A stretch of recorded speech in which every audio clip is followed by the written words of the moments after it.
Hello नमस्कार, मैं doctor Rajneesh Kumar आप सभी का एक बार फिर से हार्दिक स्वागत करता हूं। आज के लेक्चर में हम बात करेंगे भारतेंदु युग से लेकर नई कविता के अंतर्गत जितने भी प्रमुख आलोचकों के कथन हैं और प्रमुख पंक्ति कवियों की पंक्तियां हैं उन पर। इससे पहले हमने आदिकाल से लेकर रीतिकाल तक के प्रमुख कवियों की पंक्तियों और प्रमुख आलोचकों के कथनों पर विचार किया था। उम्मीद है कि वह लेक्चर आप सभी को पसंद आया होगा और इस लेक्चर में भी आप अंत तक बने रहेंगे और पूरी वीडियो देखेंगे ताकि आगामी किसी भी तरीके की परीक्षा, चाहे वो लेक्चररशिप की हो जिसमें कि DSSB, TGT Hindi, GIC, UP PGT, UP HESC या फिर प्रवेश परीक्षाओं से संबंधित, चाहे वो ड्यू, जेएनयू, बीएचयू, किसी भी सेंट्रल यूनिवर्सिटीज़ की प्रवेश परीक्षा के दृष्टिकोण से महत्वपूर्ण लेक्चर साबित हो सकता है। तो चलते हैं, पहले प्रश्न पर बात करते हैं। पहला प्रश्न है, वे पूर्वीपन की परवाह न करके अपने बैसवारे की ग्राम में कहावतें और शब्द भी बेधड़क रख दिया करते थे। शुक्ल जी की इन पंक्तियों का संबंध किससे है? तो जो ऑप्शंस दिए गए हैं 4, उसमें इसका सही जवाब है प्रताप नारायण मिश्र। ठीक है, एक चीज़ ध्यान रखिए कि ये शुक्ल जी का कथन है। तो कई बार यहाँ तो लेखक के बारे में पूछा जा रहा है, अगर आलोचक के बारे में पूछ दिया जाएगा तो उसका आंसर होगा शुक्ल जी, और लेखक के बारे में जब बताया जा रहा है तो प्रताप नारायण मिश्र के संदर्भ में इस बात को उन्होंने कहा था। अगले प्रश्न पर बात करें तो प्रश्न है, घूरे का लत्ता बिने कनातन का डोल बांधे जैसा शीर्षक किस लेखक ने दिया था? तो इसका सही जवाब है प्रताप नारायण मिश्र। अगला प्रश्न है, 8 मास बीते जजमान अब तो करो दक्षिणा दान, पंक्तियों का संबंध किस संपादक से है? तो इसका सही जवाब है प्रताप नारायण मिश्र। तो आपने देखा, जो लगातार 3 सवाल पूछे गए वो प्रताप नारायण मिश्र से संबंधित था, और प्रताप नारायण मिश्र ब्राह्मण पत्रिका के संपादक थे। तो एक बार बहुत आर्थिक तंगी हुई थी, उसी के संदर्भ में इसका उन्होंने जिक्र किया था। अगले प्रश्न पर बात करें तो प्रश्न है, यह आँख बड़ी बला है, इसका आना जाना उठना बैठना सब बुरा है, यह किसने लिखा है? तो इसका सही जवाब है बालकृष्ण भट्ट ने। अगला प्रश्न है, हिंदी हिंदू हिंदुस्तान नारा किस साहित्यकार ने दिया था? तो इसका सही जवाब है प्रताप नारायण मिश्र। अगला प्रश्न है, निज भाषा उन्नति है सब उन्नति को मूल, बिन निज भाषा ज्ञान के मिटत नहीं ये को सूल, यह किसकी रचना है या किसकी पंक्तियां हैं ये? तो सही जवाब है भारतेंदु हरिश्चंद्र। अगला जो प्रश्न है,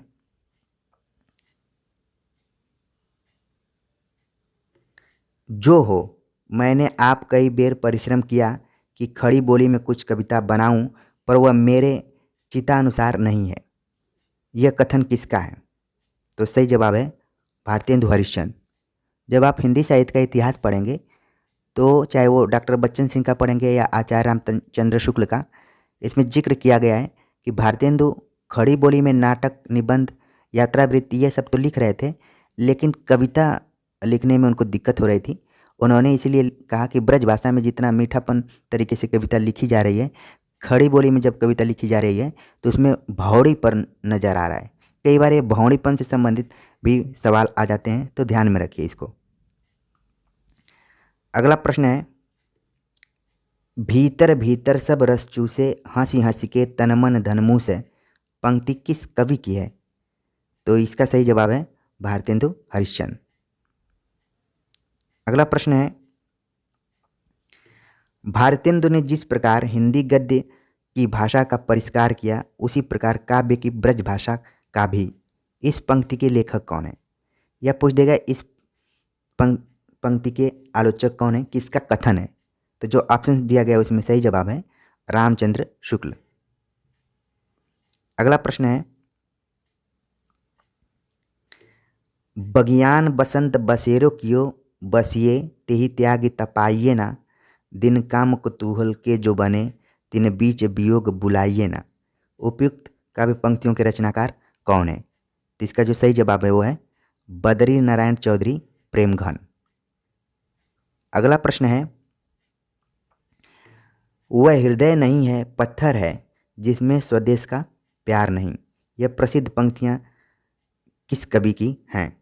ठीक है, तो ये प्रश्न पूछा गया है और काफ़ी फेमस प्रश्न है ये और देशभक्ति से संबंधित है। तो इसका सही जवाब है गया प्रसाद शुक्ल स्नेही।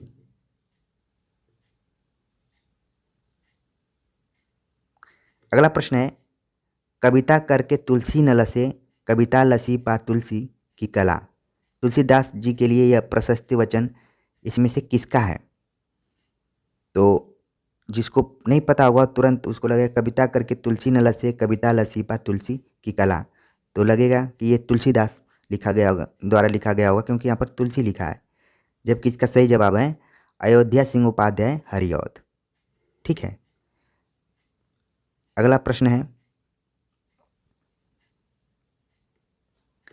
सच्चा प्रेम वही है जिसकी तृप्ति आत्मबलि पर हो निर्भर। त्याग बिना निष्प्राण प्रेम है करो प्रेम पर प्राण निछावर। इन पंक्तियों के रचयिता हैं? तो सही जवाब है राम नरेश त्रिपाठी।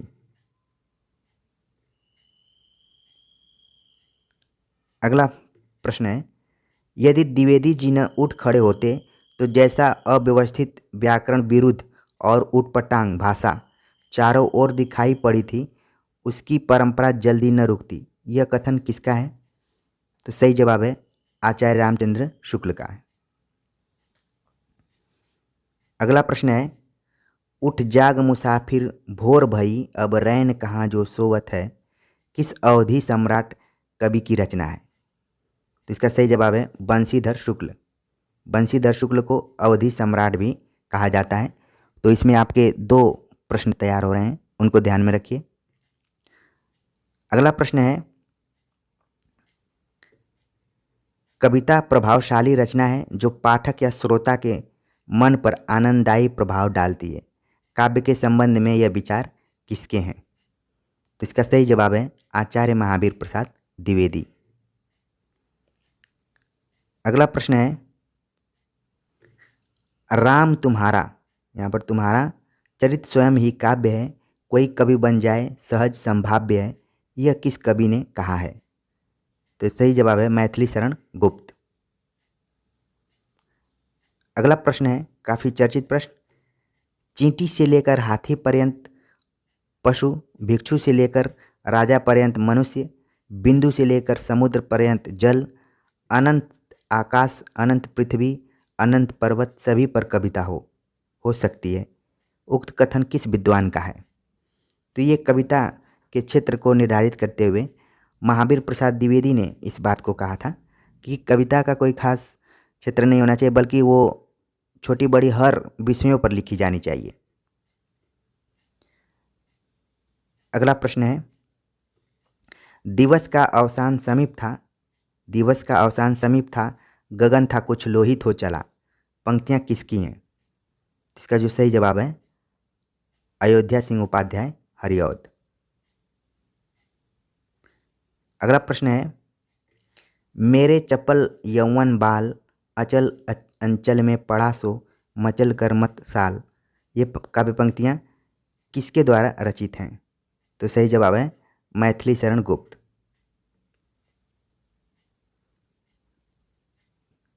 अगला प्रश्न है,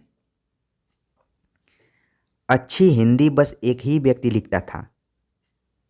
यह कथन किस आलोचक ने किसके बारे में कहा था? ये काफ़ी नए तरीके का प्रश्न है और परीक्षा के दृष्टिकोण से महत्वपूर्ण है कि अच्छी हिंदी बस एक ही व्यक्ति लिखता था, किसने कहा है? तो इसका सही जवाब है कि महावीर प्रसाद द्विवेदी ने बाल मुकुंद गुप्त के बारे में कहा था।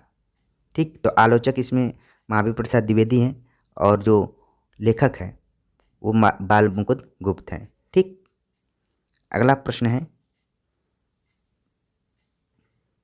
विख्यात जीवन व्रत हमारा लोकहित एकांत था, आत्मा अमर है देह नश्वर है यह अटल सिद्धांत था। पंक्तियाँ किस कृति में संग्रहित हैं? तो इसका सही जवाब है भारत भारती, जिसका कि 1912 में प्रकाशन हुआ था। अगला प्रश्न है, थोड़ा सा प्रश्न घुमा कर आ गया है। दिवस का अवसान समीप था, गगन था कुछ लोहित हो चला, तरु शिखा पर थी अब राजती कमलिनी, कुल वल्लभ की प्रभा। काव्य पंक्तियों का संबंध किस रचना से है? इसके पहले रचनाकार का नाम पूछा था, अब रचना से पूछ रहा है। तो इसका जो सही जवाब है वो है प्रिय प्रवास, जो कि सन 1914 में लिखा गया था और हिंदी खड़ी बोली में लिखा जाने वाला प्रथम महाकाव्य है। इसमें कुल 17 सर्ग हैं। अगला प्रश्न है, क्षत्रिय उठो अब तो कुयस की कालिमा को मेट दो, निज देश को जीवन सहित तन मन तथा धन भेंट दो। वैश्यों सुनो व्यापार सारा मिट चुका है देश का, सब धन विदेशी हर रहे हैं, पार है क्या क्लेश का। उपयुक्त काव्य पंक्तियों के रचनाकार कौन है? तो इसमें देख रहे हैं क्षत्रियों और वैश्यों को एक तरीके से जागृत करते हुए इस कविता को लिखा है मैथिली शरण गुप्त ने। तो याद रखिए इसको। अगली जो पंक्ति है कि प्रिय की सुधि सी ये सरिताएं, ये कानन कांतार सुसज्जित, मैं तो नहीं किंतु है मेरा हृदय किसी प्रियतम से परिचित, जिसके प्रेम पत्र आते हैं प्रायः सुख संवाद सन्निहित। काव्य पंक्तियाँ किस कवि की हैं? तो इसमें जो 4 ऑप्शन दिए गए उसमें सही जवाब है राम नरेश त्रिपाठी। अगला प्रश्न है, अधिकार खोकर बैठे रहना, अधिकार खोकर बैठ रहना यह महा दुष्कर्म है, न्यायार्थ अपने बंधु को भी दंड देना धर्म है। तो देख रहे हैं इस पंक्ति को कि न्यायार्थ अपने बंधु को भी दंड देना धर्म है। काव्य पंक्तियाँ किस ग्रंथ से ली गई हैं? तो इसका सही जवाब है जयद्रथ वध। ठीक है, तो मैथिली शरण गुप्त की रचनाओं से इसको लिया गया है।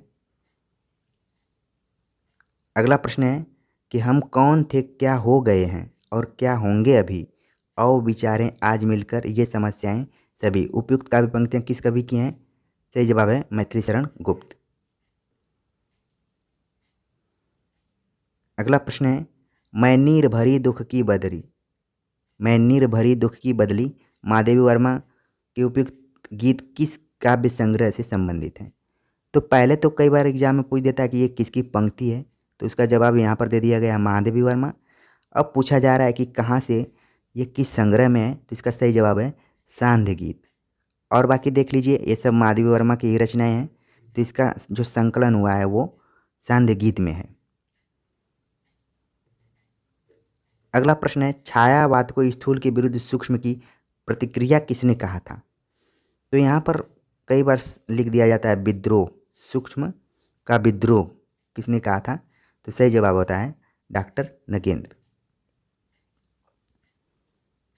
अगला प्रश्न है कि परमात्मा की छाया आत्मा में और आत्मा की छाया परमात्मा में पड़ने पर छायावाद की सृष्टि होती है, यह कथन किसका है?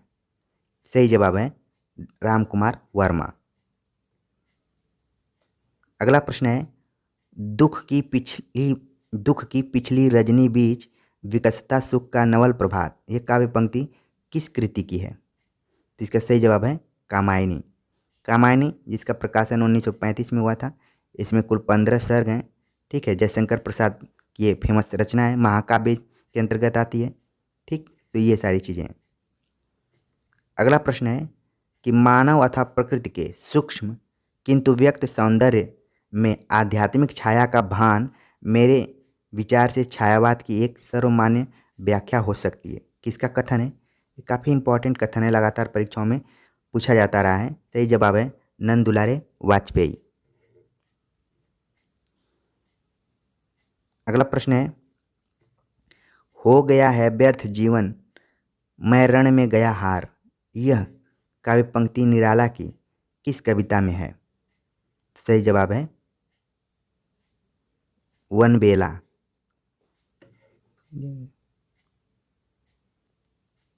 अगला प्रश्न है कि ज्ञान भिन्न कुछ क्रिया भिन्न है, इच्छा क्यों पूरी हो मन की, एक दूसरे से न मिल सके यह विडंबना है जीवन की। उपयुक्त पंक्तियाँ कामायनी के किस सर्ग से ली गई हैं? तो इसमें सर्ग का नाम बताना है। तो इसका जो सही जवाब है वो है रहस्य, जो सर्ग है उससे ली गई हैं। ठीक, कामायनी जो जयशंकर प्रसाद कृत महाकाव्य है। अगला जो प्रश्न है कि शत्रु मेरा बन गया है छल रहित व्यवहार मेरा, उक्त पंक्ति किस कृति से ली गई हैं? तो इसका सही जवाब है मधु कलश। मतलब ये हरिवंश राय बच्चन की कृतियों से लिया गया है, जिसमें मधुशाला, मधुबाला, मधुकलश। ठीक है, अगला प्रश्न है छायावाद और उत्तर छायावाद के बीच कुछ वैसा ही संबंध दिखता है जैसा मध्यकाल में भक्ति काव्य और रीति काव्य के बीच में था। पंक्तियों के लेखक कौन है? ये आलोचक का कथन पूछा जा रहा है। तो इसमें नीचे 4 ऑप्शंस दिए गए हैं। उन ऑप्शंस के आधार पर जो सही जवाब है वह है रामस्वरूप चतुर्वेदी। अगला प्रश्न है छायावाद तत्वतः प्रकृति के बीच जीवन का उद्गीत है। यह उद्घोष किसका है, मतलब यह कथन किसका है? तो इसमें जो सही जवाब है वह है महादेवी वर्मा का।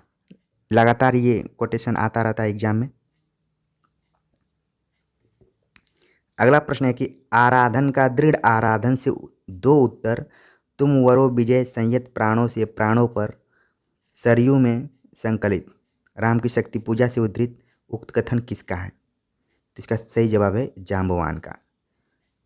ठीक है, तो आपको बस इतना ध्यान रखना है ऊपर की जो 2 पंक्तियां हैं कि और बाकी राम की शक्ति पूजा से लिया गया है इस पंक्ति को, और जाम्बवान ने इस कथन को कहा है। अगला प्रश्न है दुख ही जीवन की कथा रही, क्या कहूँ आज जो नहीं कही, उपयुक्त पंक्तियाँ किस कविता से ली गई हैं?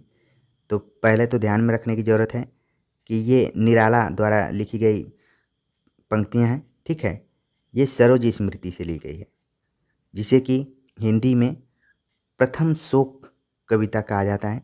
निराला ने अपने पुत्री के बारे में इसको लिखा था।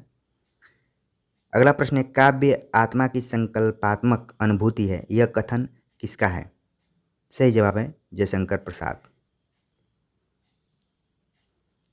अगला प्रश्न है वियोगी होगा पहला कवि, आह से उपजा होगा गान, के रचनाकार कौन है? तो सही जवाब है सुमित्रा नंदन पंत।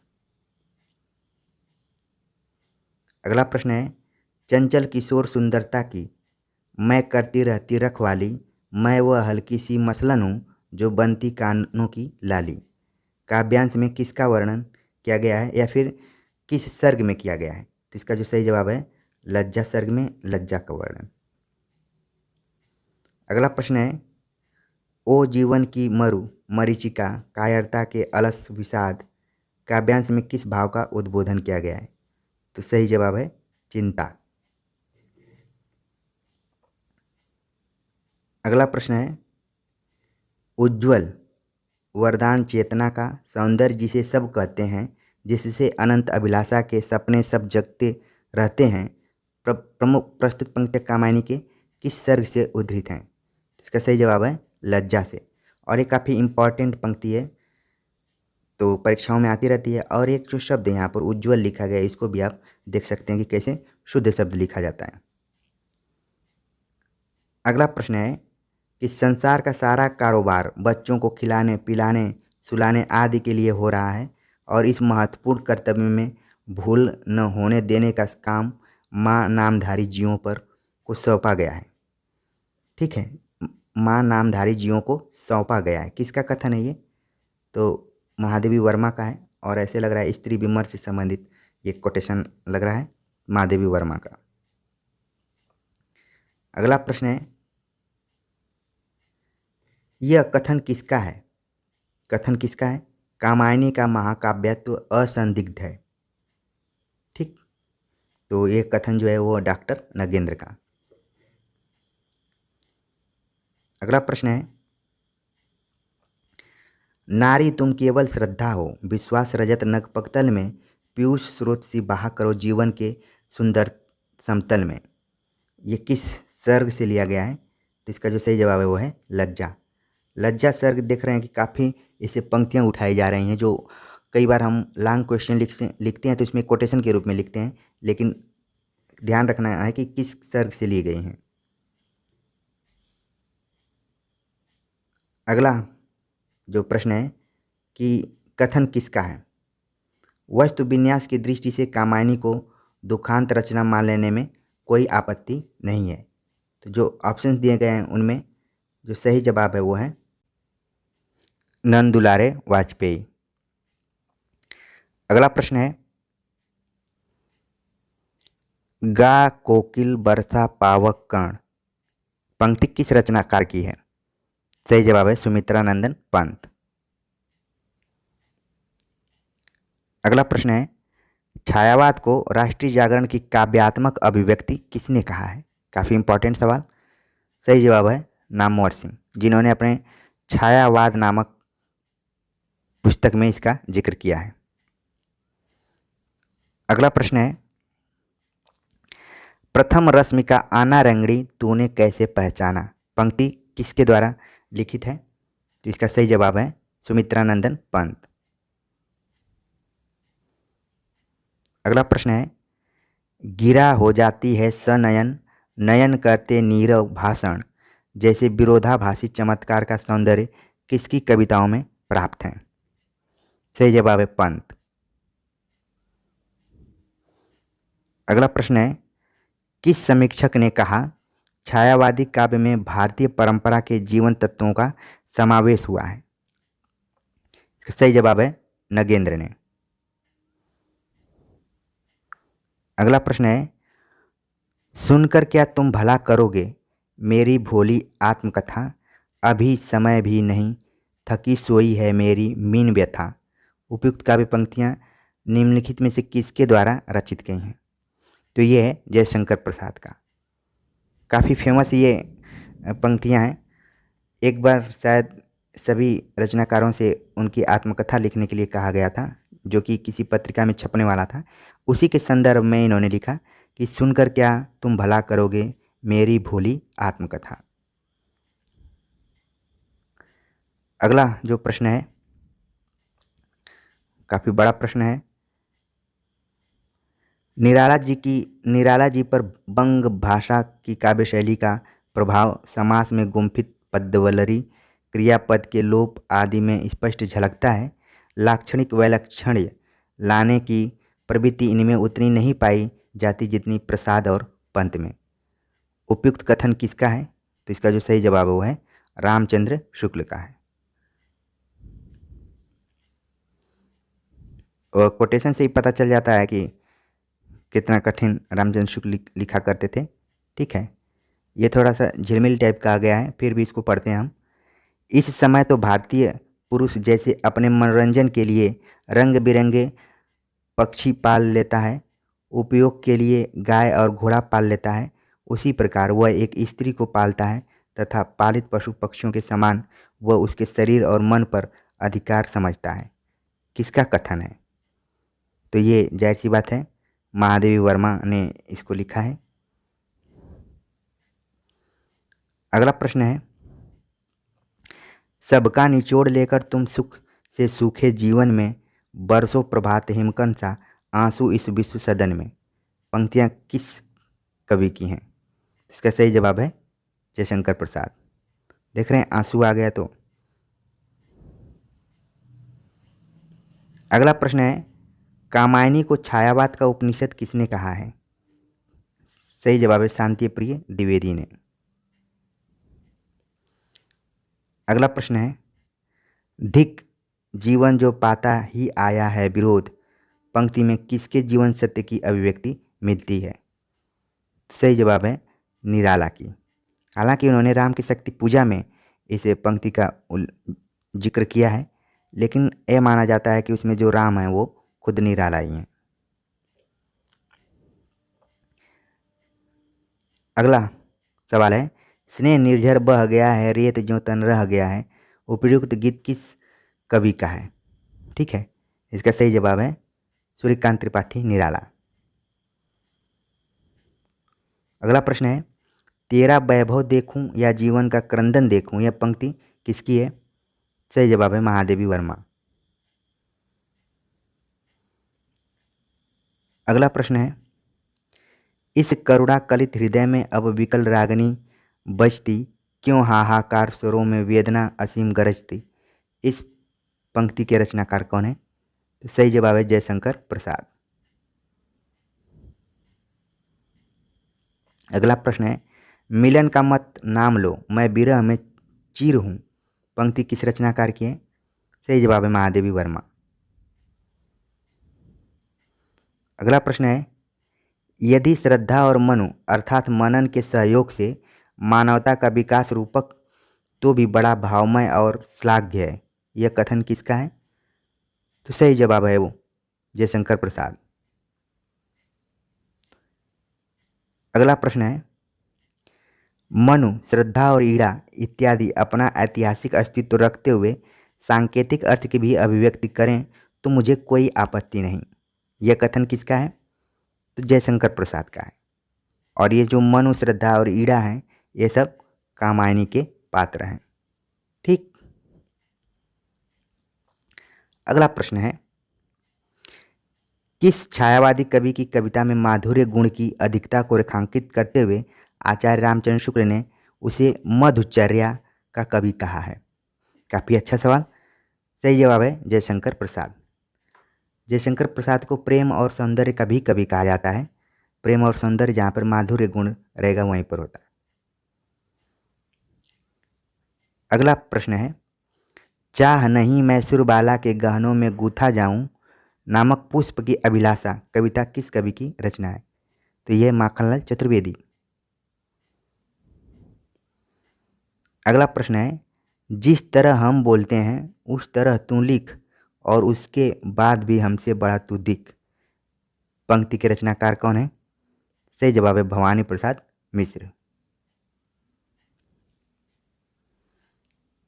अगला प्रश्न है, तुम्हारी यह दंतुरित मुस्कान मृतक में भी डाल देगी जान, उपयुक्त काव्य पंक्तियां किसकी हैं? सही जवाब है नागार्जुन।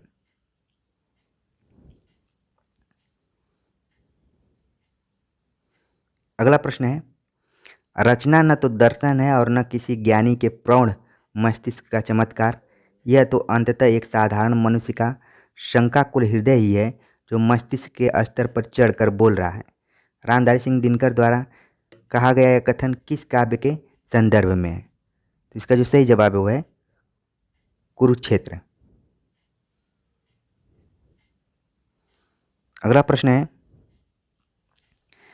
प्रस्तुत पंक्तियां किस कृति से ली गई हैं?